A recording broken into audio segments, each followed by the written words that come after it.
कि पत्रकार के लिए 12 बजे रात में कोर्ट खुल सकता है, लेकिन यदि इस देश की सबसे बड़ी लोकशाही को गिरवी बना दिया गया है तो ईवीएम पे सुनवाई क्यों नहीं हो रही है? कहां गया 19 लाख ईवीएम? इसकी जानकारी कौन देगा?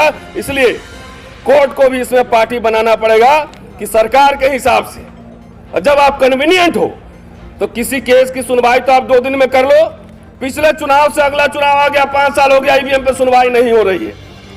ईवीएम जो है वो हटेगा संसद से। जब तक पीपल्स रिप्रेजेंटेशन एक्ट में बदलाव नहीं होगा तब तक ये मामला बनने वाला नहीं। तो इसलिए हम चाहते हैं कि जब ईवीएम से अगर चुनाव भी हो, भानु प्रताप जी, 100% ईवीएम की वीवीपैट की काउंटिंग हो। अगर मैं वोट दे रहा हूं, हाथ में हमारी पर्ची है और हम देख करके मैंने किसको वोट दिया था, वो जो है हम बैलेट बॉक्स में डालें और उसकी गिनती हो, मशीन की गिनती नहीं हो। ईवीएम हटाओ, देश बचाओ। सारे के सारे क्यों नहीं बोलते? क्या दिक्कत है? ईवीएम हटाओ, देश बचाओ। ईवीएम हटाओ, देश बचाओ। ईवीएम हटाओ, देश बचाओ। ईवीएम हटाओ। देश बचाओ। अब क्या बोलना? बैलेट पेपर लाओ, ईवीएम हटाओ, बैलेट पेपर लाओ। ईवीएम हटाओ, बैलेट पेपर लाओ। ईवीएम हटाओ। बैलेट पेपर लाओ। भैया जिसकी जेब में जितना हो, जो दे सकता हो, ये रखा है, इसमें डाल देना भैया, तभी पता लगे कि वाकई में धन से भी साथ हो या केवल बात ही बात है। नमस्कार।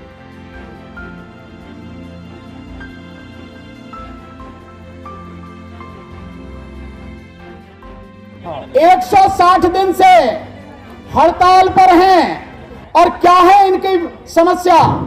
ये दिल्ली सरकार के अंतर्गत जो डिस्पेंसरियां हैं उनमें काम करने वाले 585 लोग हैं। ये नर्सिंग अर्दली और सुपर कम चौकीदार हैं। 160 दिन से आंदोलन कर रहे हैं, सरकार सुनने को तैयार नहीं है।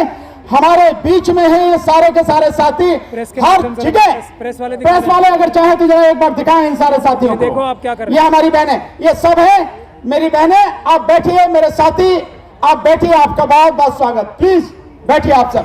तो ये साथी हमारे साथ में हैं और यहाँ पर हमारे ड्राइवर साथी भी, मुझे पता नहीं किधर बैठे भाई, बताया तो नहीं तुमने? आए भी अब उसी दिन बस चक्का जाम करके रह गए। तो ये भी ड्राइवर साथी भी हमारे साथ में हैं, जिनका चंदे से भैया जिसकी जेब में जितना हो, जो दे सकता हो, ये रखा है, इसमें डाल देना भैया, तभी पता लगे कि वाकई में धन से भी साथ हो या केवल बात ही बात है। नमस्कार। जनता के बीच, सड़क पर और पार्लियामेंट में लड़ी जाएगी। इसलिए मेरा आग्रह है कि आज एक डेलीगेशन कमेटी बने और सारे पार्टी के राष्ट्रीय अध्यक्षों से मिला जाए और उनको ये कहा जाए कि अपने मैनिफेस्टो में डालो कि जब हम सरकार में आएंगे तो पीपल्स रिप्रेजेंटेशन एक्ट को हम हटाएंगे और बैलेट पेपर लाएंगे। यह सबसे जरूरी है, यह जरूरी है। राजनेताओं ने यह बात सही है कि आजकल जो आंदोलन करते हैं सिर्फ अपने कार्यकर्ताओं का आंदोलन करते हैं। उनसे आग्रह किया जाएगा कि जन संवाद और जन कार्रवाई शुरू किया जाए। गड़बड़ हो जाएगा सारा प्रोग्राम। डिब्बा में डालो, जो भी कुछ है सब इसमें डाल दो अपने आप, किसी को कुछ कहना नहीं है, यहाँ किसी का अनाउंस नहीं होगा। और आराम से साथियों, जैसे कोई उनका चमत्कार है, लोग उनको बहुत चाहते हैं। और उन तीनों राज्यों में सरकार बनाने के बाद मोदी जी ने जिस तरह से अपने पार्टी कार्यकर्ताओं को संबोधित करते हुए कहा, यह बहुत गंभीर बात है, आपको समझने की जरूरत है। हर किसी को इस बात को समझने की जरूरत है। मोदी जी ने कहा कि इस बार सारी सीटें जीतेंगे, सारी सीटें। तो इस बार चुनाव कौन सा होना है? लोकसभा का। लोकसभा में कितनी सीटें हैं?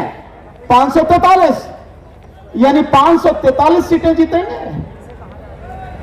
इस धरती पर कोई भी कितना भी प्रसिद्ध विख्यात नेता क्यों ना हो, सभी सीटें कोई नहीं जीत सकता कभी भी। मैं यहां तक दावा करता हूं, अगर इस धरती का कोई खुदा है, कोई भगवान है, वो भी अगर उतर के आ जाए तो सारी सीटें वो भी नहीं जीत सकता। मोदी जी किस घमंड में ये बात कह रहे हैं? मोदी जी घमंड में कह रहे हैं कि इलेक्शन कमीशन उनकी जेब में है और ईवीएम उनके हाथ में है, इसीलिए वो जीतने का दावा कर रहे हैं। और मैंने बार बार इसी बात के लिए उन्हें चेतावनी दी है। मोदी जी, अगर आपको इतना ही विश्वास है अपने प्रशंसकों पर, अगर आपको लोग इतना ही चाहते हैं, एक बार इस देश में बैलेट पेपर से चुनाव होने दो। बैलेट पेपर से 2024 का चुनाव बैलेट पेपर से होने दो। आप अपनी भी सीट अगर जीत के आ जाओ तो बताना, बीजेपी 40 से ज्यादा सीट जीत नहीं पाएगी। यह स्थिति आज की तारीख में है। 3% से ज्यादा लोग आज की तारीख में मोदी जी को नहीं चाहते। यह स्थिति है हकीकत में। ईवीएम की सरकार आई तो हमारे पुलिस वाले जो साथी भाई बहन है, अगली बार ये समझना कि अब पुलिस वीर भी आ जाएगा। एयरपोर्ट पे तो सीआईए सभादा बदल ही चुका है। किसान वीर बनाने की योजना थी, लेकिन किसानों ने लड़के अपना अधिकार वापस ले लिया। शिक्षक वीर बन ही रहे हैं।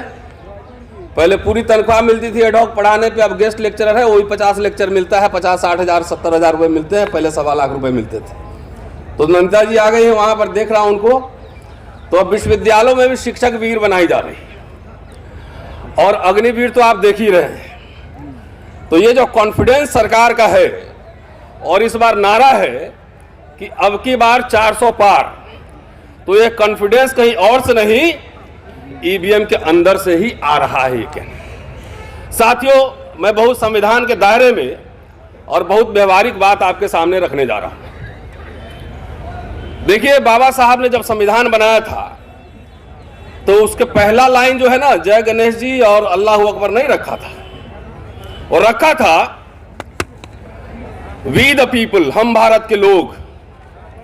और 25 नवंबर के भाषण में उन्होंने शंका जाहिर की थी कि हो सकता है इस देश में कभी न कभी तानाशाही आ जाए, इसीलिए हम भारत के लोग रखा था कि जिस दिन ऐसी हालत होगी, तुम भारत के लोग, हम रहे न रहे, सड़कों पे आना और ऐसे सरकार के खिलाफ आंदोलन करना।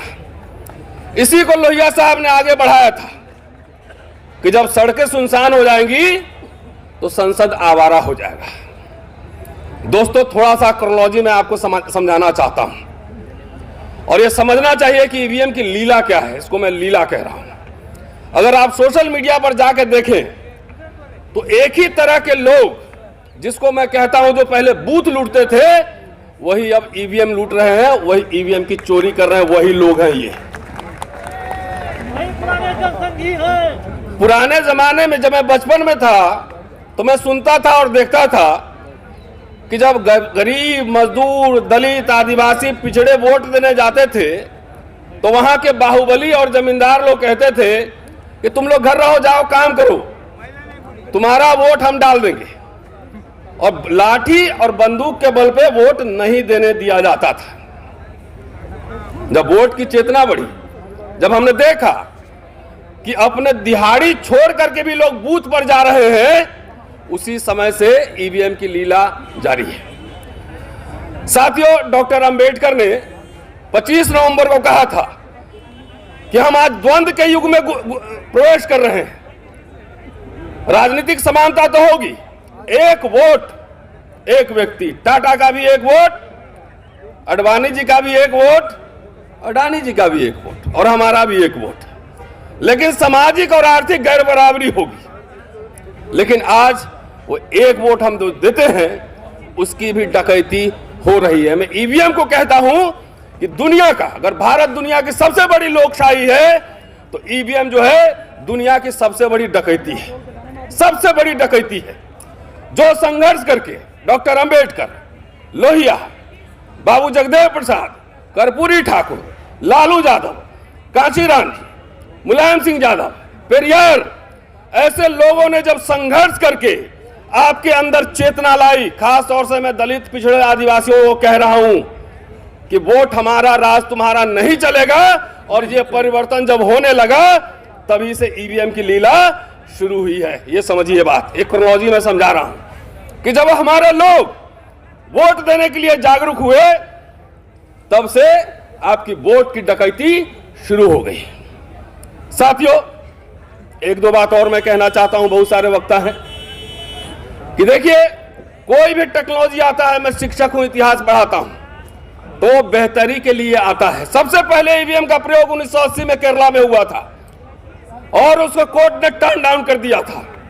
अगर ईवीएम लाया गया तो इसलिए यह दिमाग में रहा होगा। मैं ईवीएम का समर्थन नहीं करता और ईवीएम के खिलाफ कितने आंदोलन हम लोगों ने 10 साल में किए हैं, लोग जानते हैं।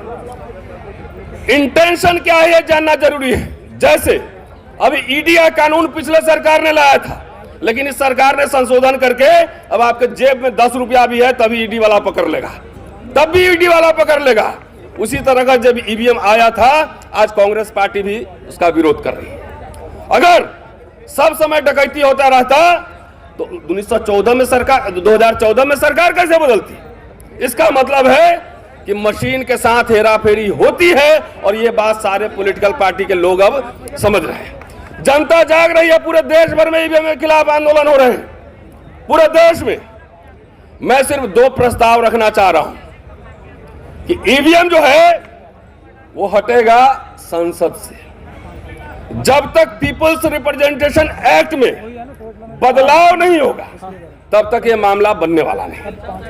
तो इसलिए हम चाहते हैं कि जब ईवीएम से अगर चुनाव भी हो, भानु प्रताप जी, 100% ईवीएम की वीवीपैट की काउंटिंग हो। अगर मैं वोट दे रहा हूं, हाथ में हमारी पर्ची है और हम देख करके मैंने किसको वोट दिया था, वो जो है हम बैलेट बॉक्स में डालें और उसकी गिनती हो, मशीन की गिनती नहीं हो। यह सबसे महत्वपूर्ण बात है। दूसरी बात, आज जो यहां कोऑर्डिनेशन कमेटी बनेगी उनसे हम आग्रह करते हैं, और साथियों एक सांस में जो है ना सबको पार्टी नहीं बनाया जाता है। एक साथ में इंडिया भी वही है और एनडीए भी वही है, यह कहना ठीक नहीं है। ये लड़ाई जनता के बीच सड़क पर और पार्लियामेंट में लड़ी जाएगी। इसलिए मेरा आग्रह है कि आज एक डेलीगेशन कमेटी बने और सारे पार्टी के राष्ट्रीय अध्यक्षों से मिला जाए और उनको यह कहा जाए कि अपने मैनिफेस्टो में डालो कि जब हम सरकार में आएंगे तो पीपल्स रिप्रेजेंटेशन एक्ट को हम हटाएंगे और बैलेट पेपर लाएंगे। यह सबसे जरूरी है, यह जरूरी है। राजनेताओं ने यह बात सही है कि आजकल जो आंदोलन करते हैं सिर्फ अपने कार्यकर्ताओं का आंदोलन करते हैं। उनसे आग्रह किया जाएगा कि जन संवाद और जन कार्रवाई शुरू किया जाए, मैनिफेस्टो में लाया जाए। हम लोग अपने संसाधन से हर समय ये आंदोलन को आगे बढ़ा रहे हैं, लेकिन यही खास तौर से मैं इंडिया अलायंस को कह रहा हूं कि अपने मैनिफेस्टो में ये लाए कि सरकार हमारी आएगी, ईवीएम बंद करेंगे और बैलेट पेपर से चुनाव होगा। इसके लिए एक डेलीगेशन का आज ये निर्माण हो, चुनाव आयोग से ही मिलेंगे। और जैसा कि भानु प्रताप जी ने कहा है कि सुप्रीम कोर्ट के चीफ जस्टिस के पास भी डेलीगेशन लेकर चलेंगे, क्योंकि 19 लाख ईवीएम का मसला अभी कोर्ट में लंबित है। किसी पत्रकार के लिए 12 बजे रात में कोर्ट खुल सकता है, लेकिन यदि इस देश की सबसे बड़ी लोकशाही को गिरवी बना दिया गया है तो ईवीएम पे सुनवाई क्यों नहीं हो रही है? कहां गया 19 लाख ईवीएम? इसकी जानकारी कौन देगा? इसलिए कोर्ट को भी इसमें पार्टी बनाना पड़ेगा कि सरकार के हिसाब से जब आप कन्वीनियंट हो तो किसी केस की सुनवाई तो आप 2 दिन में कर लो। पिछले चुनाव से अगला चुनाव आ गया, 5 साल हो गया, ईवीएम पे सुनवाई नहीं हो रही है। क्यों नहीं हो रही है? इसके लिए हम सबको जन जागृति फैलाना पड़ेगा, इन सबको आगाह करना पड़ेगा। चलते चलते मीडिया वाले साथियों का मैं धन्यवाद इसलिए करना चाह रहा हूं कि जब ओबीसी का आंदोलन चल रहा था, एम्स में ओबीसी रिजर्वेशन के खिलाफ 10 लोग बैठते थे, पूरा गोदी मीडिया नेशनल न्यूज बनाता था और वहां पे हम लोग भी जाते थे। 200 लोग वहां पे धरने पे बैठते थे आरक्षण के समर्थन में, उसकी कोई न्यूज नहीं छपती थी। आज यहाँ पे गोदी मीडिया नहीं है, इसलिए चलते चलते आप सबका शुक्रिया कि आप सबकी वजह से करोड़ों लोग के पास हमारी आवाज पहुंच रही है। शुक्रिया, जय भीम।